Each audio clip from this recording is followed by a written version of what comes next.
Thank you for joining Wars of the Roses. And this is Middle Chamber Lecture from the Encyclopedia of Freemasonry by Albert G. Mackey. Middle Chamber Lecture.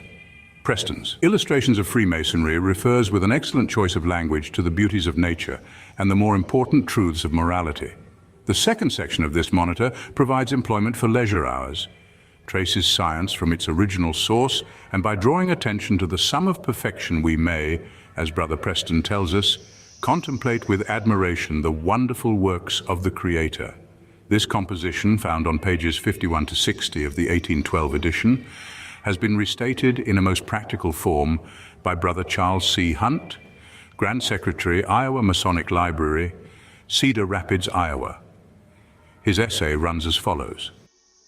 This journey to the Middle Chamber, like many of the ceremonies of Freemasonry, is based upon one of the legends connected with the building of King Solomon's Temple. It is said that there were 80,000 fellow crafts who labored in the mountains and the quarries. Here it was their duty to prepare materials to be used in the erection of the temple. At this task they worked 6 days and then received their wages. On the evening of the 6th day, those who had proved themselves worthy by a strict attention to their duties were entrusted with certain mysterious words, signs, and grips, by means of which they were enabled to work their way to the middle chamber of the temple to receive their wages. At the same time, King Solomon, accompanied by his confidential officers, repaired to the middle chamber to meet them. His secretary he placed near his person, the junior warden at the outer door, and the senior warden at the inner door, with strict instructions to suffer none to enter who were not in possession of the words, signs, and grips previously established, so that when they gained admission, he knew they had been faithful workmen, and ordered their names enrolled as such, entitling them to wages. He then admonished them of the reverence due the great and sacred name of deity, and suffered them to depart for rest and refreshment until the time should come for them to resume their labors on the first day of the following week. They did not work upon the 7th day, because in 6 days God created the heaven and the earth, and rested upon the 7th. The 7th day, therefore, our ancient brethren consecrated as a day of rest from their labors, thereby enjoying frequent opportunities to contemplate the glorious works of creation and adore their great Creator. We also, my brother, follow our usual vocation 6 days of the week and rest upon the 7th. We have now symbolically been working for 6 days, have been found faithful, and are in possession of the same mysterious words, signs, and grips as were our ancient brethren. We are therefore about to endeavor to work our way to the place representing the middle chamber of King Solomon's temple, where, if we succeed in gaining admission, I have no doubt we will alike be received and rewarded, as were they. This, my brother, is a symbol of our life on earth. As fellow crafts, we are laboring in the quarries of the world, preparing ourselves as living stones for that spiritual temple, that house not made with hands, eternal in the heavens. The signs, words, and grips with which we are entrusted symbolize the means by which we are known as faithful workmen. They are tokens of that noble character which can only be acquired by faithful service. The reward of such service is a constant acquisition of knowledge and continual growth in character, represented by the weekly payment of wages in the middle chamber. Before we can enter the middle chamber, we must pass through an outer and an inner door. At the outer door, the junior warden will demand of you the pass and token of the pass of a fellow craft, which symbolize the characteristics by which we are judged by our fellow men. They are the signs which give us our reputation with our brethren. At the inner door, the senior warden will demand the grip and word of a fellow craft, the symbols of those deep-seated characteristics called character. The pass and token can be assumed. They are outward manifestations only, but the grip and word are the inner secret of the soul and cannot be imitated or assumed by those who do not actually have them. The token represents the opinion of men. The word is the knowledge of God. In the legend of King Solomon's temple, the unfaithful workman sometimes ascended to the inner door, but as he did not have the mystic signs and tokens entrusted only to the faithful craftsman, he could not enter the place of wages.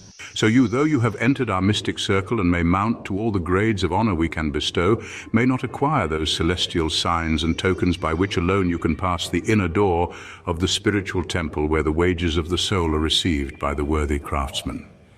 In this journey to the middle chamber, we will impart to you a fund of valuable information, and in your continued progress through the ceremonies of our order, we will instruct you in many Masonic secrets, which will enable you to pass our outer door, the door of the material lodge. But the signs and tokens which will take you through the inner door of the spiritual lodge to the middle chamber of nourishment, refreshment, and joy can only be acquired by daily putting into practice the principles which we here teach. If you fail to so acquire them, on you and you alone will rest the responsibility for your failure. You come here to learn the secrets of Masonry, which when properly applied, lead to the inner secrets of the soul. There are two kinds of Masonry, operative and speculative. By operative Masonry, we allude to a proper application of the useful rules of architecture, whence a structure derives figure, strength, and beauty. By it, we learn to apply the materials and forces of nature to the construction of material edifices and to maintain a due proportion and a just correspondence between all the parts of the structure. By speculative Masonry, we allude to a proper application of the useful rules of the temple builder, whence our souls will derive a spiritual strength and beauty. By it, we learn to subdue our passions, act upon the square, keep a tongue of good report, maintain secrecy, and practice charity. It is so far interwoven with religion as to lay us under obligations to pay that rational homage to the deity, which at once constitutes our duty and our happiness. We work as speculative Masons only, but our ancient brethren worked in operative as well as in speculative Masonry. The difference between the operative and the speculative Mason is not determined by the tools with which he works, but by the difference in the materials with which he builds. We use the same tools and implements as did our ancient brethren, but to us the gauge, gavel, square, level, and plumb are not merely the working tools of an operative Mason's art, but visible, tangible emblems of great moral truths and duties.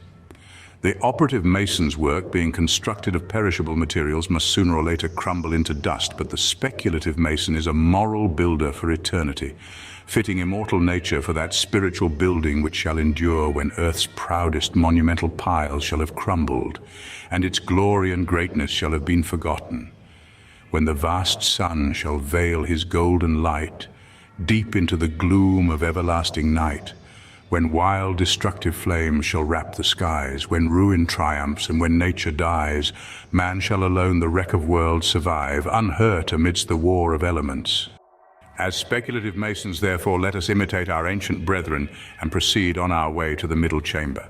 At the very beginning of our journey, we must pass through an aisle between two pillars which respectively represent the porch of the temple and the two brazen pillars which King Solomon placed at its entrance. The pillar on the left hand is called Boaz and denotes strength. The one on the right hand is called Jashin and denotes establishment. Together, they allude to the promise of God to David that he would establish his kingdom in strength. King Solomon is said to have erected these pillars in commemoration of the pillar of cloud and the pillar of fire which guided the Israelites in their journey through the wilderness. The right hand or south pillar represents the pillar of cloud and the left hand or north pillar that of fire. Thus they were memorials of God's repeated promises to his people, and as the children of Israel passed through the porch to the temple, they were continually reminded of the abundant promises of their God and inspired with confidence in his continued protection and support. So, to us as Masons, they represent the ever-sustaining power of our God supporting and directing us in the great work we have to do. As they were placed at the entrance of the temple, so are they placed at the beginning of our journey to the middle chamber to remind us that we are passing from the world of the seen and temporal, the material world, to the realm of the unseen and eternal, the spiritual realities. The temple pillars are said to have been cast by the architect of the temple, Hiram Abiff, on the banks of the Jordan, in the clay ground between Succoth and Zarthan. In this respect, they are representatives of space and time, which were cast by the great architect of the universe in the clay ground of the brain and placed in the porchway of human consciousness, where they constitute the border between material and spiritual science. We all are architects of fate, working in these walls of time, some with massive deeds and great, some with ornaments of rhyme. And the structure that we raise, time is with materials filled. Our todays and yesterdays are the blocks with which we build. Build today then, strong and sure, with a firm and ample base, and ascending and secure shall tomorrow find its place. The pillars of the temple are said to have been cast hollow, the better to serve as safe repositories for the archives of masonry against all conflagrations and inundations. Space and time are hollow. We are dwelling within their walls, and though floods may o'erwhelm and fire consume the material work of our hands, yet will the record of a noble character be forever safe in the repository of God's infinite love and care. The temple pillars were each 18 cubits in height and were adorned with chapiters of 5 cubits. The chapiters were adorned with lily work, network, and pomegranate, denoting peace, unity, and plenty. The lily, from its extreme whiteness and purity, denotes peace. The network, from the intimate connection of its parts, unity, and the pomegranate, from the exuberance of its seeds, plenty. To us, the chapiters speak of the unity which should ever distinguish our fraternity, encouraging us to live in peace and harmony with each other and with all men. The chapiters were further adorned with globes on their tops, representing the terrestrial and celestial spheres, and teach us to so regulate our lives that when we pass from earth, the terrestrial, it may be to that other and better world, the celestial. Thus the globes are 2 artificial spherical bodies and denote the universality of masonry. Between the pillars we see a path representing the path of life. This path is paved with checkered blocks of alternate white and black to indicate the nature of this life, checkered with light and darkness, prosperity and adversity, calm and storm, good and evil. Taking this path, we come to a flight of winding stairs, which represent the means by nature to that higher life in the temple of our God. As you stand here, my brother, you represent a man just starting out on the journey of life with a great task before him, that of self-development. If you are faithful in this task, you will receive the reward of the noble, upright character, as designed by the great architect of the universe upon your moral, spiritual, and Masonic trestle board.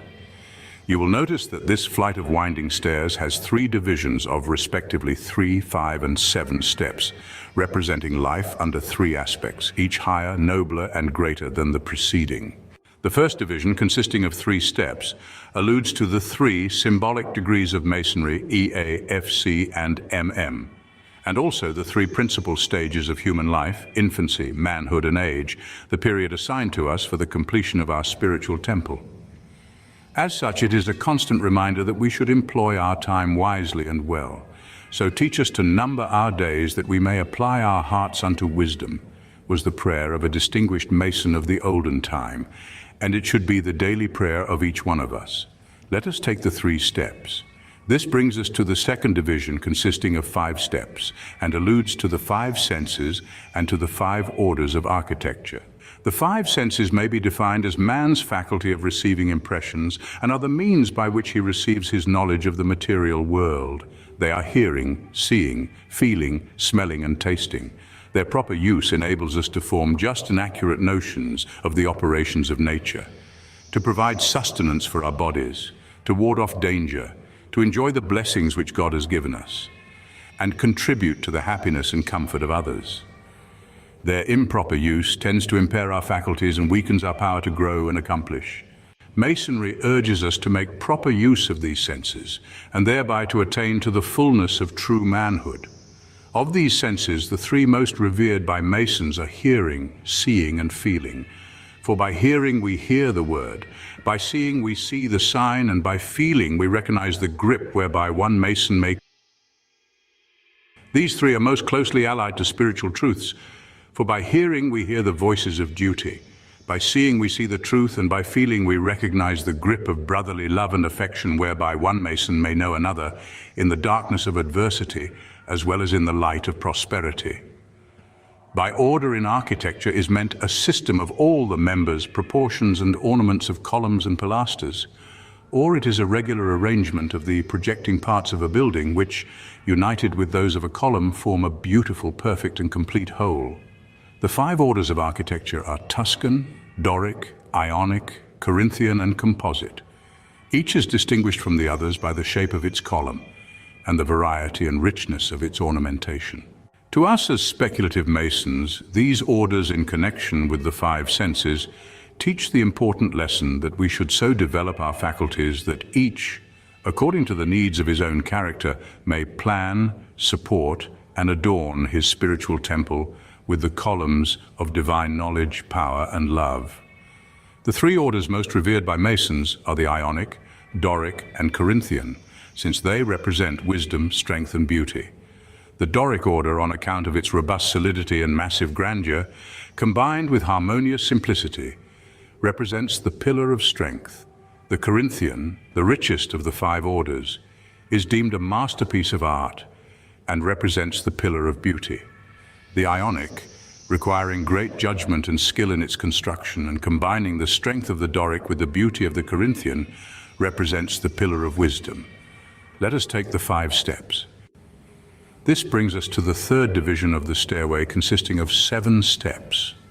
It alludes to the 7 liberal arts and sciences: grammar, rhetoric, logic, arithmetic, geometry, music, and astronomy. These sciences are representative of universal knowledge and the symbol of the foundation, logic of the superstructure, and rhetoric the ornament of the temple of language.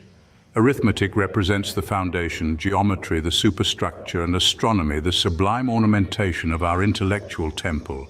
Grammar, rhetoric, and logic furnish the soul with the key to all language, while arithmetic, geometry, and astronomy open to him the secret laws of nature.